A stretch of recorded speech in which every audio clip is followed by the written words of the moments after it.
안녕하세요. 제 이름은 멜로디 건희입니다. 저는 Period 2 Korean 4에 있는 학생이에요.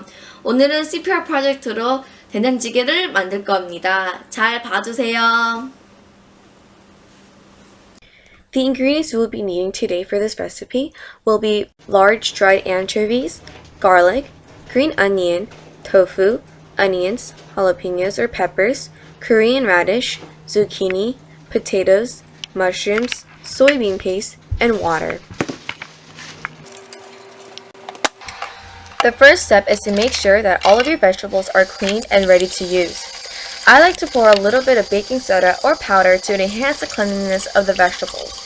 The baking soda or powder also acts as a scrub that can help get rid of any of the excess dirt in these vegetables. Some say not to wash mushrooms, but I like to quickly rinse it off with some water to get rid of any of the excess dirt.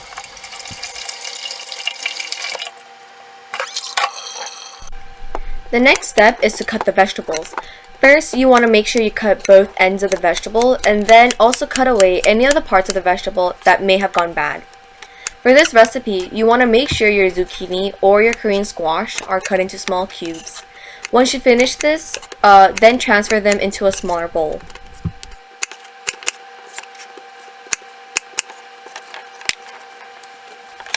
Now, one of the reasons why I love making 된장찌개 is because the ingredients that you can use is entirely up to you. I use a whole zucchini because it's one of my favorite vegetables, and I also decided to use half a Korean radish because my mom loves radish.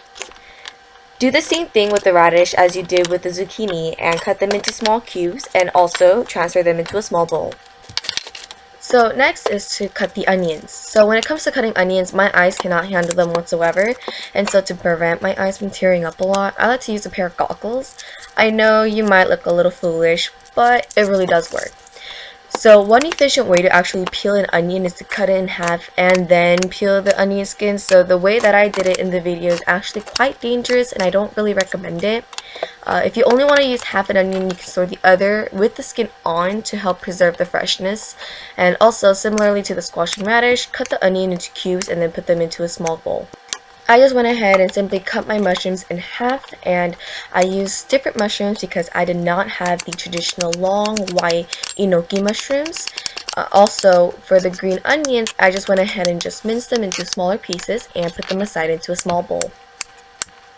Now for the garlic, I went ahead and cut off all the ends, and my mom actually bought a tool that makes mincing garlic so much easier, so I just popped them right in there and minced them right up. Once I finished mincing the garlic, I went ahead and tapped it a few times and made sure I extracted all the minced garlic into a very small container. Since I finished cutting up the onions, the green onions, and the garlic, I went ahead and took off my goggles and put them back into its container for later use. I went ahead and placed the zucchini, the radish, the onions, and the mushrooms on one large plate. I also made sure to put all the green onions into a smaller bowl.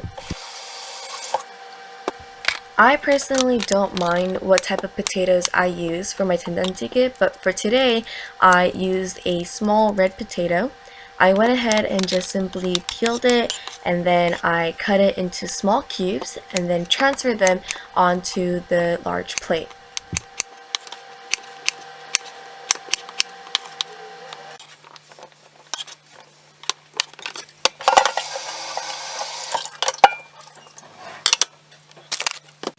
For the tofu, I made a small hole at the top to drain most of the water out, and once I peeled the cover, I decided that I would use only half the tofu. So just like I did with the vegetables, I want to make sure that I also cut my tofu into small cubes. So unfortunately, my cutting board has no grip whatsoever, and so it often slides or moves while I cut, and that's actually very dangerous. So if your cutting board doesn't have any grip, a simple way to prevent that is just to put a wet rag or paper towel right underneath it to stop it from moving. Next, I simply just got 1.5 jalapenos and just cut them right up. I then filled up my tteokbokki with water halfway, and I got a large spoonful of doenjang, whisked it in, and just continued to dissolve it into the water. I then got 6 to 7 dried anchovies and then decided to put them into this net. I then proceeded to put the radish into the water and place it onto the heat and turn it on high. After 5 to 10 minutes, I removed the strainer and then I proceeded to add in my zucchini, my onions, potatoes, mushrooms, tofu, and I also made sure to add in my minced garlic and a few of the jalapenos. Make sure to taste your doenjang jjigae. If it's too salty, add some more water. If it's too bland, add a very small spoonful of doenjang. My mom always says a fresh pot of doenjang jjigae always goes along with a fresh bowl of rice. Since it's only my mom and I decided to use 2 small cups of rice, and I usually like to wash my rice around 3 to 4 times. I also like to make sure that the last few times I wash my rice is with clean drinking water.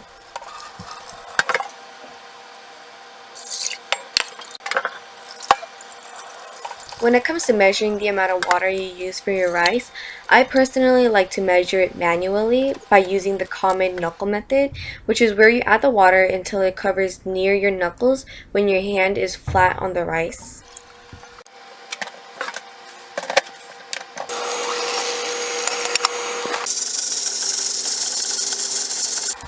Once your rice has finished cooking, make sure to stir it around a little bit to help preserve its shape and taste. For my side dishes, I went ahead and put kimchi, other known as spicy fermented cabbage, into a small bowl, and I also put shigimchi, other known as spinach side dish, into a small bowl as well. I decided to also add a few of my previously made mayak kimbap, which is simply miniature kimbap rolls that gained their name because it's so addicting and it's currently one of the most popular street foods in Korea. It is well accompanied with a sauce which makes up of soy sauce and wasabi mixed together.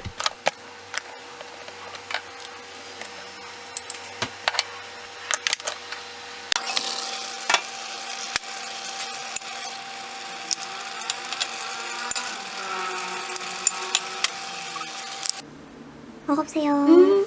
맛있겠다. 맛있어. 잘했어.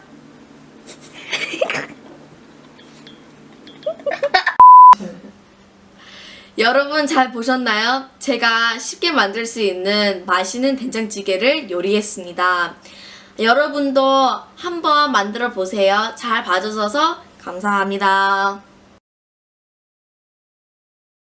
먹어봐요, 엄마.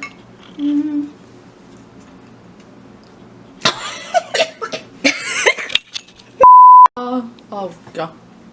됐어.